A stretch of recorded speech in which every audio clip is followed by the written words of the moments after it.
उत्तर प्रदेश काफी लंबे समय पहले आजाद हो गया था। जो इसकी राजनीतिक ओरक शक्ति थी वो चौधरी चरण सिंह के निधन के साथ ही समाप्त हो गई। लेकिन चौधरी अजीत सिंह और भाई सतपाल मलिक के जीवित रहते लगता था कि जो सपने चौधरी साहब ने तैयार किए थे ग्रामीण भारत के लिए, किसानों के लिए, उसको अंजाम देने के लिए लोग कार्यरत रहेंगे। चौधरी अजीत सिंह के निधन के बाद तो बिल्कुल सुना हो गया था, जो कि मलिक साहब भी काफी दिन नेतृत्व की राजनीति में रहे। मेरा उनसे 50-55 साल पुराना रिश्ता रहा है। उनका मैं जिक्र करके कोई आपका वक्त नहीं खराब करना चाहता, लेकिन आज मलिक साहब को जब याद कर रहे हैं तो कई लोगों की पीड़ा मुझको देखने और सुनने को मिली। और मैं एक बात बहुत जिम्मेदारी के साथ आपके बीच में कह करके जाना चाहता हूं कि अगर आप इकट्ठा रहें, आपका मन मजबूत हो, लड़ाई का इरादा रहे, तो फिर चरण सिंह भी पैदा हो सकते हैं और सतपाल मलिक भी पैदा हो सकते हैं। यहां जो लोग शोक सभा में आए हैं और जिनके मन में स्नेह भाव है मलिक साहब के लिए, ये सारे वो लोग हैं। सतपाल मलिक और हम कोई अलग जगहों से नहीं आए थे, हम सबके निर्माता चौधरी चरण सिंह। अब हमारे जैसा चौधरी साहब का अनुयायी बिहार चला गया, राज्यसभा का चुनाव लड़ने के लिए, चुके आप 50 जगह बट गए, आप कमजोर हो गए, आपको अपनी ताकत का पता नहीं था। मैं चश्मदीद गवाह हूं, 2 प्रधानमंत्री आपके लोगों ने बनाए थे देश के अंदर।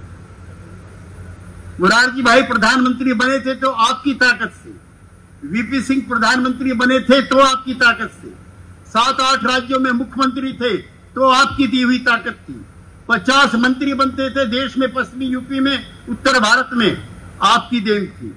और माफ करना, आप अलग हुए, आप बटे। अब गांव की प्रधानी के भी लाले हैं बहुत सारे लोगों के लिए। इकट्ठे हो, वही ताकत थी आपकी। चौधरी साहब का इस्तीफा हुआ था, कोई कहता 50 लाख, कोई कहता 1 करोड़, कोई कहता है कि चीन के माओसुन से भी बड़ी जनसभा आपने दिल्ली में की। गांव से ग्रामीण महिला टोलियों में बैठी बैठी गाना गाती हुई आती थी, चरण सिंह वीर रणधीर तेरा इस्तीफा किसने मांगा। वो की ताकत थी कि 1 हफ्ते के अंदर ही मुरारजी भाई ने बुला करके पहले से बड़ा पद दिया। वो ताकत थी पश्चिमी यूपी की, जो आज कमजोर पड़ गई। मैं मलिक साहब को भी याद करते हुए ये बात कहना चाहता हूं कि कितने ही मलिक, कितने ही और बड़े नेता आप पैदा कर सकते हो, लेकिन जरूरत है आपके इकट्ठा रहने की, जो आज की तारीख में नहीं। किसी को क्या गाली आप देना चाहते हो, किसी की क्या आलोचना आप करना चाहते हो। आप कमजोर हुए तो ये सारे हादसे हो रहे।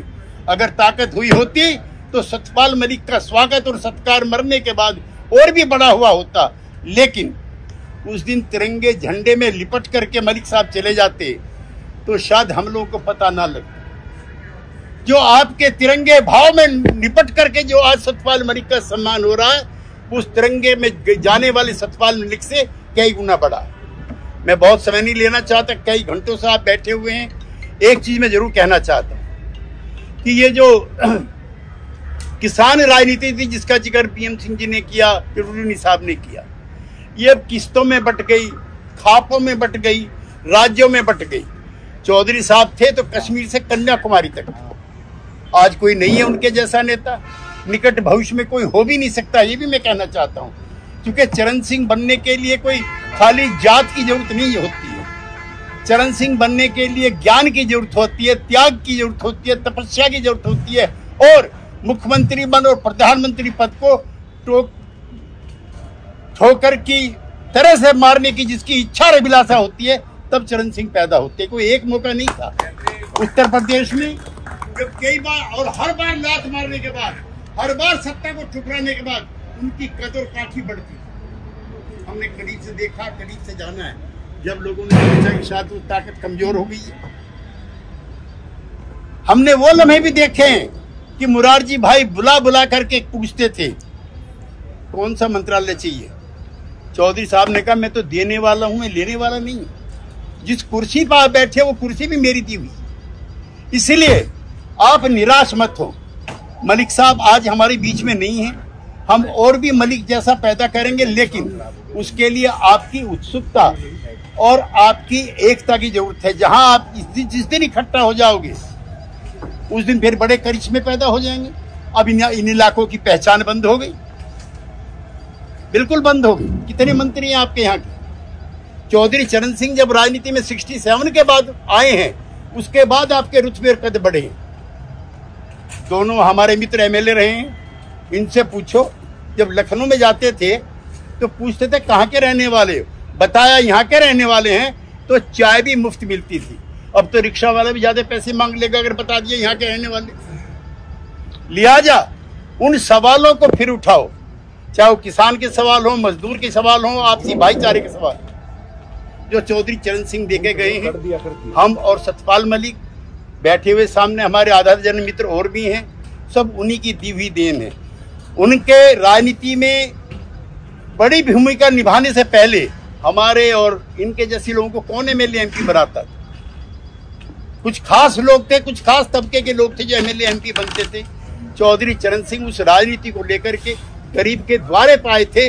आज गरीब के द्वारे से हट करके वो राजनीति अमीर के द्वारे पर जा रही है। इसलिए आपकी एकता की जरूरत है कि उस राजनीति को दोबारा गरीब के द्वारे पर ले जाना है, तो चौधरी चरण सिंह के रास्ते के अलावा कोई रास्ता नहीं है।